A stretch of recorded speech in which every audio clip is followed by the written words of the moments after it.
These last two books in the series focus not so much on the West and the frontier, though these themes remain in the background. Instead, the last two books published in Wilder's lifetime are truly coming-of-age novels. Laura assumes her place in the world.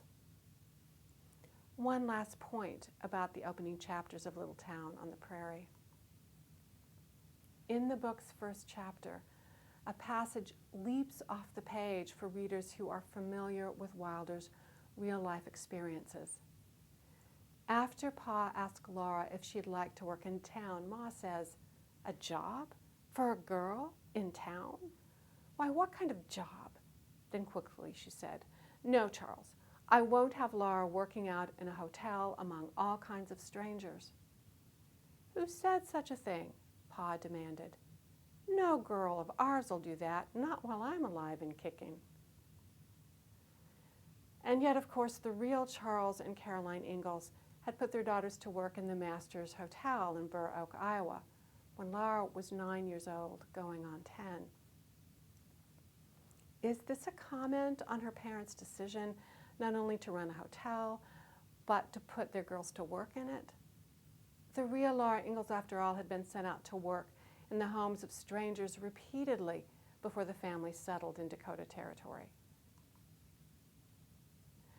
Wilder didn't comment on this in Pioneer Girl, but she did write about her interlude on the homestead claim after the hard winter and before she went to work in town sewing buttonholes for Mrs. White, whose son-in-law, Chauncey Clayson, became Mr. Clancy in Little Town on the Prairie. Town was just a place to spend the winter. I didn't care much for all those people in town. I loved the prairie and the wild things that lived on it much better, she wrote in Pioneer Girl.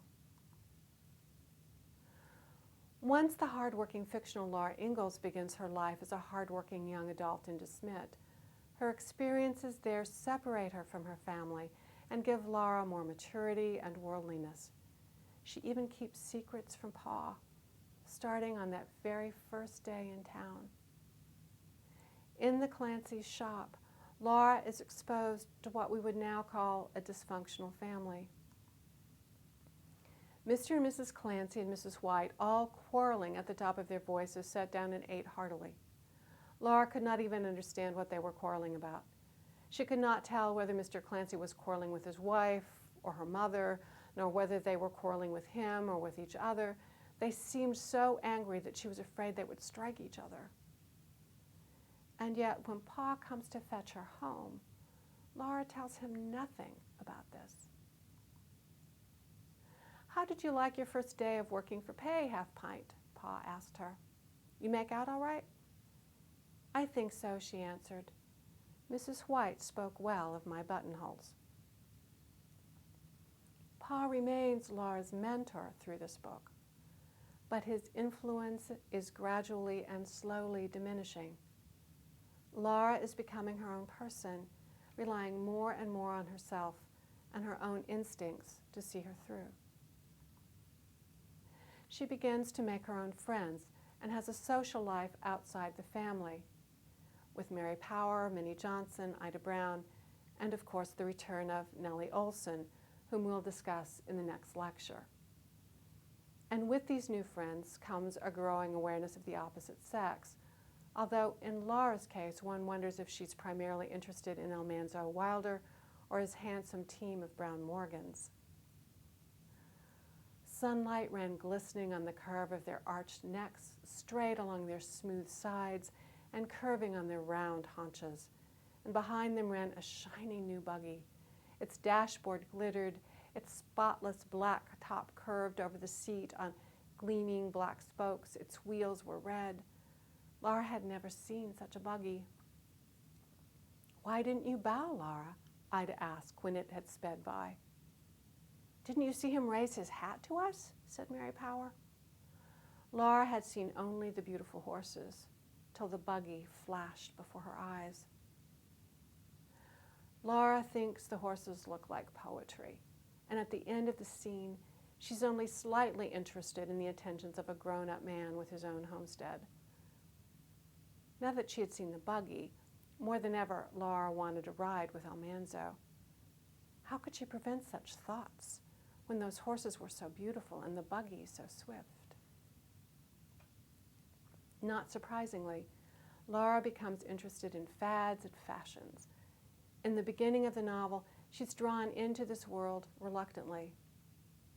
Her corsets were a sad affliction to her, from the time she put them on in the morning until she took them off at night. But when girls pinned up their hair and wore skirts down to their shoe tops, they must wear corsets.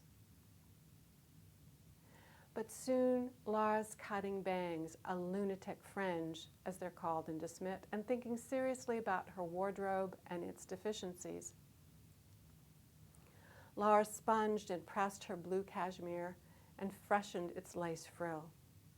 She so wanted a hat instead of a hood that Ma bought for her half a yard of beautiful brown velvet.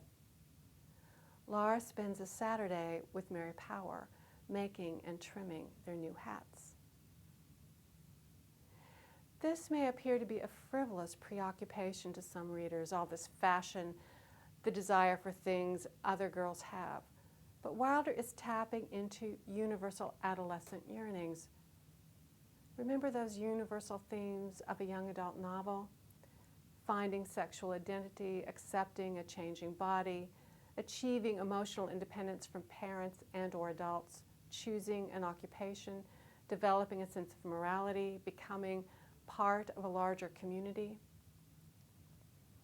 Laura's preoccupation with fashion, the growing awareness of the opposite sex, and even her new thoughts about marriage certainly play into those adolescent themes of finding sexual identity, accepting physical changes, think about those corsets, and preparing for marriage.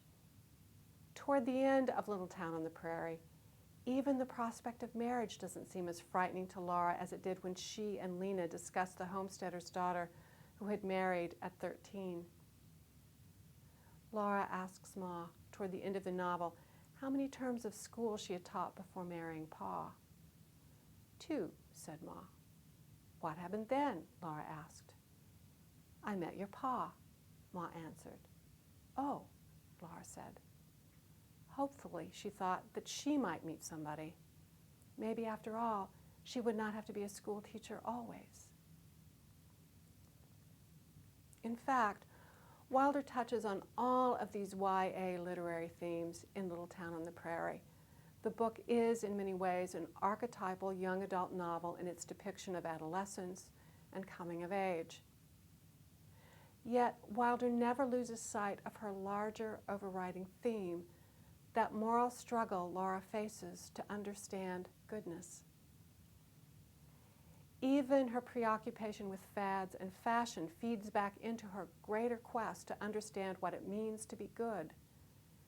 When Laura finally gets her own name cards, she lies alone in bed, mulling things over and feeling ashamed. She was not truly good, like Ma and Mary and Ida Brown.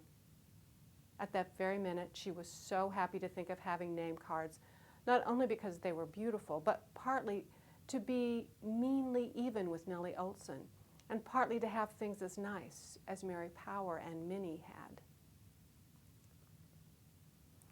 Laura remains in this book an archetypal teenager. It seemed that the winter would never begin and never end.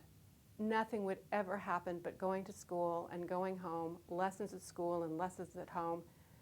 She did not know what she wanted, but she knew she could not have it, whatever it was. Still, Wilder gives readers a glimpse of who Laura may ultimately become. As the book progresses, Laura emerges as a serious student. She becomes a scholar who excels in everything she does. The history recitation and her examinations for a teaching license. More about this in our next lecture. She also learns to assert herself, despite her internal fears and natural nervousness. Laura Ingalls becomes a leader among her classmates. And by the end of the novel, she has resolved her struggle to be good. Then suddenly she knew that there must be no more self-indulgence. There were only 10 months left before she would be 16 years old. Summer was before her, but she must stay in the house and study. She must. If she did not, perhaps next spring she could not get a teacher's certificate, and Mary might have to leave college. Almost simultaneously, Ma and even Pa began to fade into the background of Laura's life. In the scene when Almanzo asks to walk Laura home from the revival meeting, Pa seems to recognize this transition. Ma stands petrified until Pa says, "Come on, Caroline." He leads the family home, leaving Laura with Almanzo to fend for herself and face a new future. By the end of the novel, Laura is a popular and smart young woman in De Smet, about to engage in both a romance and an adventure to teach school far from home. Laura has accepted what it means to be good, and in the process has found independence. Best of all, at least for readers of the Little House books, she remains likable, credible, and believable. Laura may understand goodness, but her fierce, independent nature saves her from becoming predictably good.